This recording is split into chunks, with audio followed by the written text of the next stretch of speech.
On the night of September 11, 1971, an amateur radio operator was adjusting his radio frequencies for communication with other enthusiasts. The boy identifies himself as Robert Rowlands. Just like any other day, Robert wasn't expecting anything fancy but the usual radio chatters.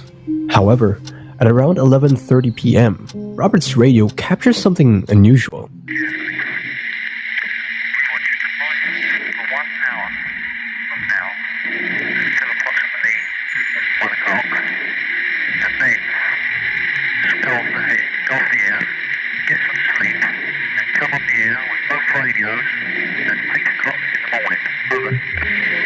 This wasn't the routine chatter of his radio club. It's a walkie-talkie snippet of two voices discussing what sounds like a burglary. For weeks, Robert had been hearing the sound of machinery drilling through walls, always on the weekends. As he listened to the walkie-talkie chatter on his scanner, a chilling thought crept into his mind. Could someone be planning a robbery in the local cigarette shop? With a sense of urgency, he dialed the police and recounted every detail he had heard on the radio. However, the officer on the other end of the line simply brushed it off, attributing it to what they believe was a prank by a mischievous kid. Nonetheless, they left Robert with a simple suggestion.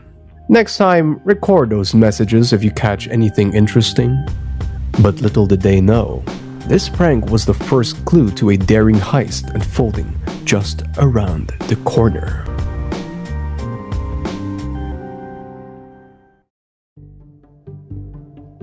Hours had passed since Robert's initial report to the police. This time, he had his cassette recorder ready and was anticipating for the right moment. Suddenly, around 2 in the morning, his radio sprang back to life. He swiftly pressed record and captured the conversation.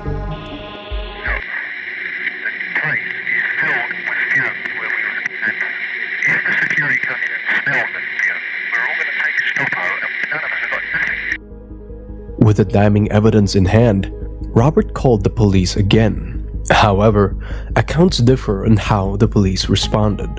While some accounts indicate that Robert's persistence eventually led the police to take his report seriously, the majority of sources suggest that he faced initial challenges in convincing the officers.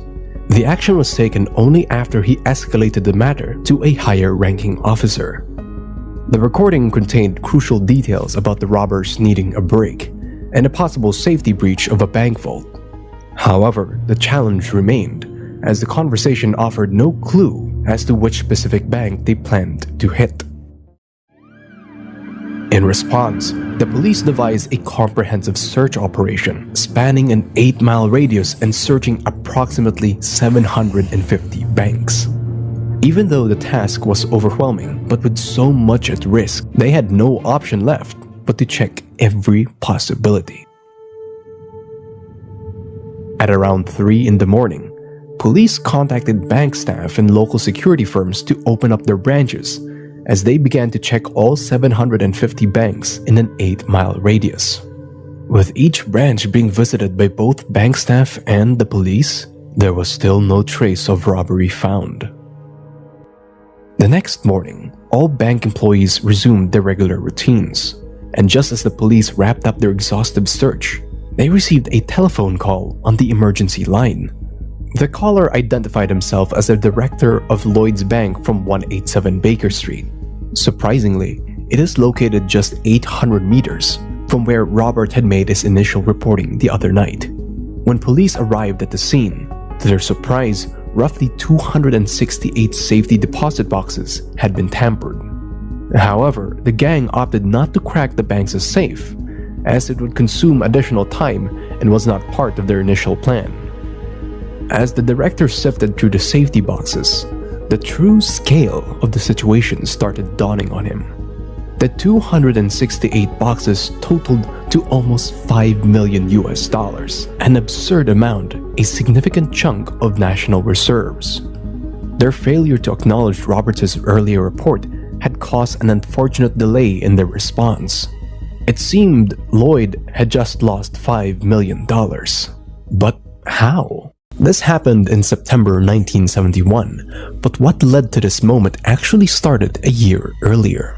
In May 1970, Reg Trucker, a second-hand car salesman from Baker Street, gets a call from a London photographer, Anthony Gavin.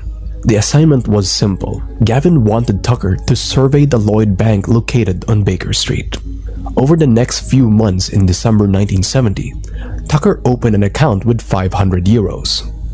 2 months later, as per the laid plan, Tucker rented a safety deposit box in the Lloyd branch. But what was the plan?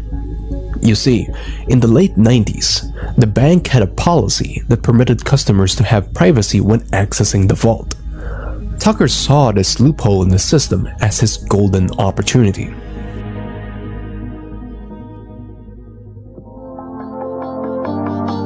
Over the next few months, Tucker visited the bank vault a total of 13 times. Each time, he found himself alone in the vault. Tucker would measure the room using the span of his arms and an umbrella that he carried every time.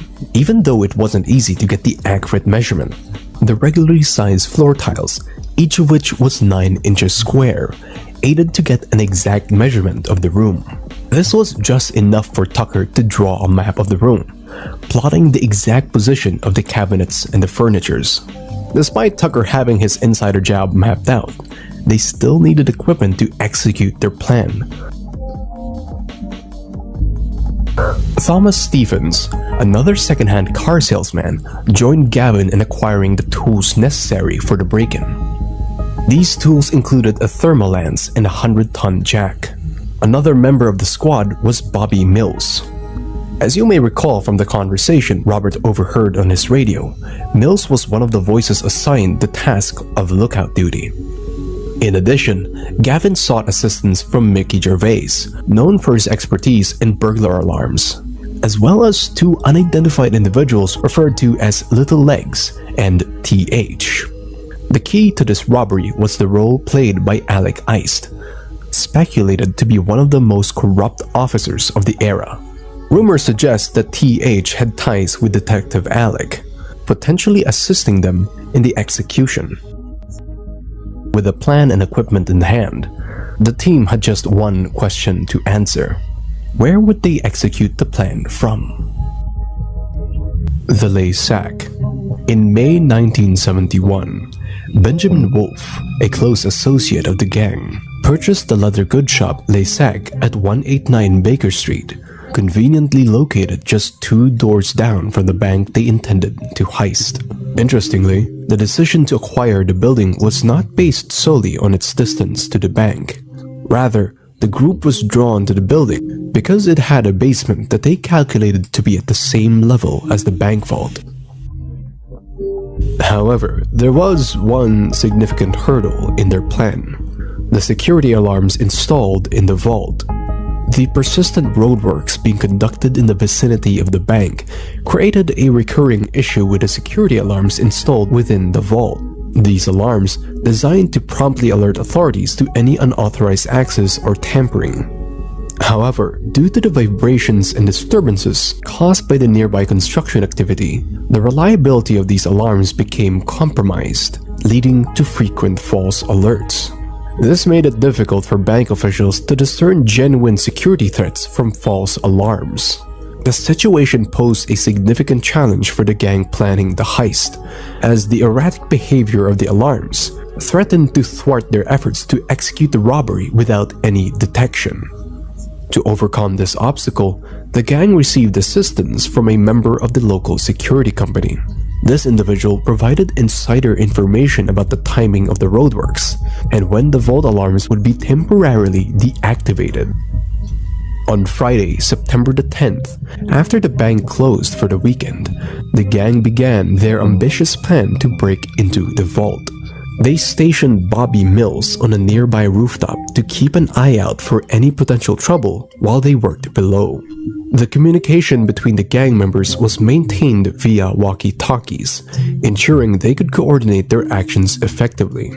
Their primary strategy was to use a powerful 100-ton jack to forcibly breach the 3-foot-thick concrete floor of the vault. And to provide support for the immense pressure exerted by the jack, they laid down railway sleepers on the floor beneath it. However, their plans hit a major obstacle when they discovered an old well directly beneath the tunnel's endpoint. When they started using the jack, the tunnel unexpectedly collapsed into the well instead of lifting the vault's floor as intended.